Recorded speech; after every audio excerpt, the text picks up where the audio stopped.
और पार्वती आकाश मार्ग से जा रहे थे। काशी के घाट पड़े। पार्वती ने महादेव से कहा, ये गंगा में आधा डूबा आदमी शिवा ओम नमः शिवाय कहता है, शिवजी का जाप कर रहा है। भोले बाबा इसका उद्धार कर दो। भोले बाबा ने कहा, पार्वती तू तो मुझसे भी ज्यादा भोली है। बोले देखो कितने लोग गंगा में स्नान कर रहे हैं, लगता है आज कुंभ है। ये लाखों लोग शिव जी का हर हर महादेव कह रहे हैं। एक बात बताओ भोलेनाथ, इतने सारे करोड़ों लोग डुबकी लगा रहे, क्या सबके बेड़े पार हो जाएंगे? सबको वैकुंठ मिलेगा? सबको मुक्ति मिलेगी? भोलेनाथ ने कहा बिल्कुल मिलेगी। बोले सारे लोग? फिर इस दुनिया में कौन बचेगा? बोले जो कम भक्त हैं वो बचेंगे, वो जो भक्त हैं वो पार हो जाएंगे। तो बोले आपके तो भक्त ज्यादा हैं भोलेनाथ, पूरी दुनिया में सबसे ज्यादा भक्त तो आपके हैं, कैसे जानोगे कौन भक्त है कौन कम भक्त है? भोलेनाथ ने कहा तो चिंता मत कर, ये जो भीड़ दिख रही है ना, एक भी नहीं जाएगी वैकुंठ। बोले क्यों? आपका रात दिन नाम जपते हैं, जाप करते हैं। बोले ये भीड़ एक भी मेरा भक्त नहीं है। ये जो शिवालयों में जल चढ़ाने वालों की लाइन लगी है, ये भक्त कम भक्त ज्यादा है। बोले क्या मतलब? एक भी मेरा नहीं है इसमें। बोले इतने हजारों लाखों में? बोले देख पार्वती, मैं तुझे बताता हूं मेरा भक्त कौन है और कम भक्त कौन है।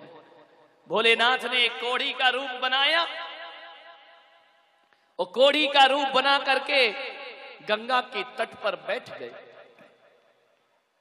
हजारों लोग गंगा स्नान को गए, अंग अंग गल रहे हैं, कुष्ठ रोग हो गया है। एक ब्राह्मण से कहा, ब्राह्मण देव मुझे गंगा में डुबकी लगवा दो।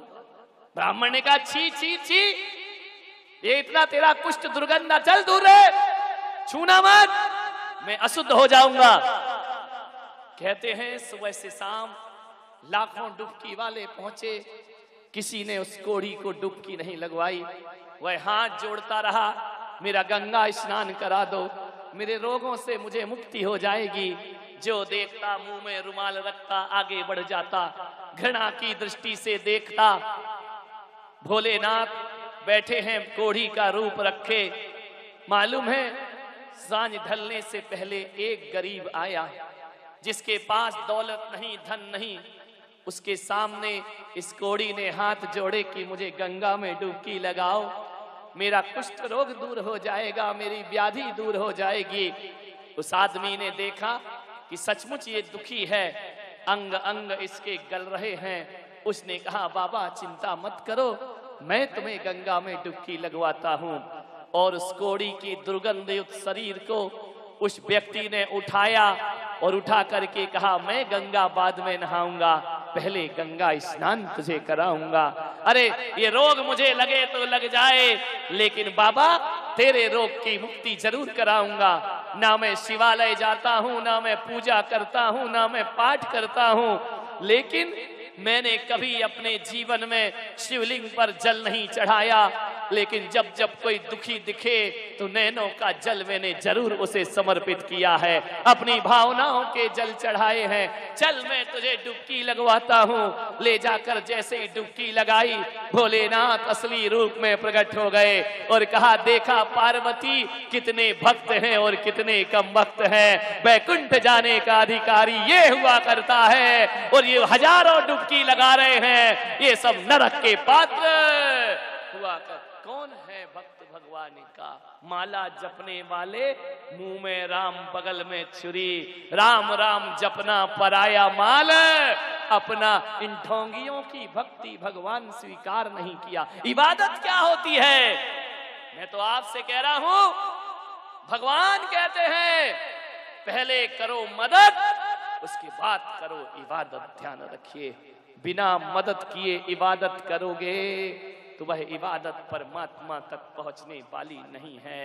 अरे भगवान को भी भगवान बनने से पहले लोगों की मदद करना पड़ी है, तब जाकर वह, यदि चंदना की मदद महावीर ना करते तो शायद वो महावीर ना बन पाते। यदि कृष्ण सुदामा की मदद ना करते, कोई उन्हें नारायण कह करके नहीं पुकारता। ध्यान रखिए, यदि राम सुग्रीव की मदद ना करते, यदि राम विभीषण की मदद ना करते, तो कोई उन्हें मर्यादा पुरुषोत्तम भगवान कहने वाला इस दुनिया में नहीं होता। मान्यवर ध्यान रखिए, मैं तो इतना मानता हूं कि पूजन करने वाले हाथों से बड़े सेवा करने वाले हाथ हुआ करते हैं। इस देश में मैं सबसे ज्यादा इज्जत यदि किसी की करता हूं, और मेरी नजरों में सबसे ज्यादा यदि कोई संतत्व को लेकर जीता है, तो मान्यवर ध्यान रखना, मैं बहुत इज्जत और सम्मान देता हूं जिस कोढ़ी को देख करके हम मुंह बनाते हैं, जिनकी बस्तियों में हम रहना नहीं चाहते हैं। यदि किसी को कोढ़ हो जाए तो बस्ती से बाहर उन्हें निकाल दिया जाता है। लेकिन मैं जानता हूं एक ऐसी सेविका, एक ऐसी धर्मात्मा जो कोढ़ियों के बस्तियों में जाती है, और जिनके कोढ़ से उंगलियां गल रही हैं, अपने हाथों से रुई से उनकी कोढ़ की मवाद साफ करती है, वह उसमें दवा लगाती है, उनकी सेवा करती है, आंखों का कीचड़ पोंछती है। ऐसी यदि कोई इस युग में सबसे बड़ी संत हुई तो मदर टेरेसा के नाम से जिसे जाना जाता है। सारे देश ने जैसे सम्मान प्रदान किया है, आज भी ईसाई धर्म की सबसे अच्छी बात यदि कोई है तो उस धर्म में एक ही सबसे अच्छी बात है कि सेवा ही उनका धर्म है। सेवा से बड़ा धर्म उनका कुछ नहीं हुआ करता है। सेवा ही उनका संन्यास है, सेवा ही उनका धर्म है, सेवा ही उनका अध्यात्म हुआ करता है। मान्यवर, दरिद्र नारायण की सेवा करो, ये किसी चारों धाम की यात्रा से बढ़कर के काम हुआ करता है। दूसरों के आंसू पोंछने का काम करिए, ये सबसे बड़ी इबादत है। मेरे भाई, घंटों घंटों पूजा करो मंदिरों में, लेकिन किसी निर्धन की सेवा भी किया करो। ध्यान रखिए मान्यवर, किसी की पीड़ा तुम्हारी पीड़ा ना बने तो किस काम का तुम्हारा जीवन।